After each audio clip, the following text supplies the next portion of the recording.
Come with us on a trek through different cultures with different people who share one thing in common: change. The worldwide illiteracy problem demands big solutions. Nearly 1/6 of humanity cannot read or write their name.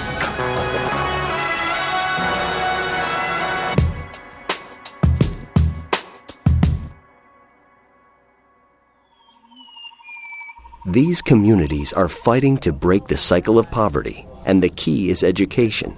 It is a developing country's lifeline, providing hope for a better future, one that enables its people to pull themselves out of chronic poverty.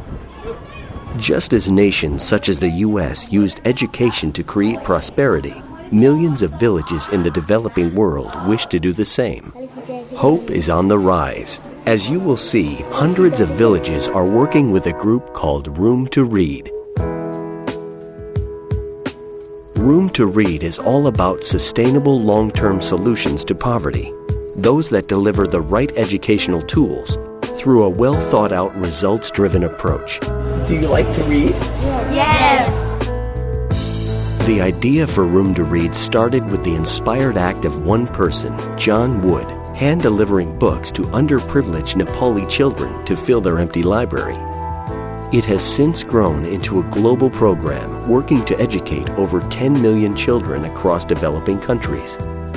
The ultimate goal of Room to Read is to help millions of children who lack schools, who lack libraries, to have access to educational facilities, to be able to really take control of their own education from a young age and to gain that lifelong gift growing up with a great education. Room to Read runs 4 different programs because different villages have different needs. So we partner with villages to build schools, that's called the Schoolroom program. We work on building bilingual libraries, that's called the Reading Room program. We have a program for scholarships, long-term scholarships for poor girls, that's called the Room to Grow Scholarship Program. And then we have a program to teach advanced technology like computer science and English to kids, the Computer Room and Language Room programs. Having the programs managed and driven by a local Room to Read team is critically important. Room to Read's country managers make the decisions as to where we invest and how we invest and which communities we invest with. I can't figure that out. I don't speak the local language. I don't know the local conditions.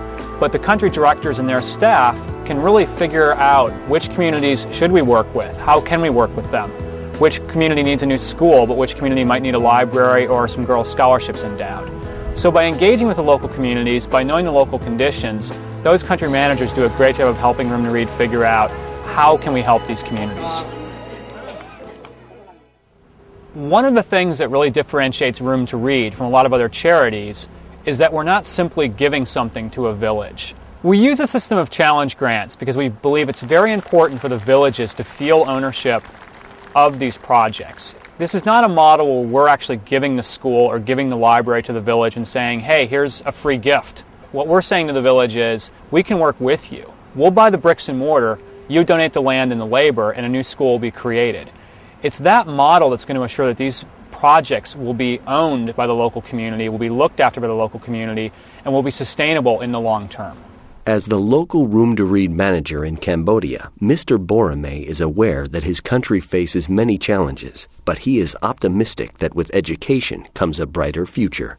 This is a special opportunity for me that I can support the educational area in Cambodia, which broke down to zero since 1975 by Khmer rules.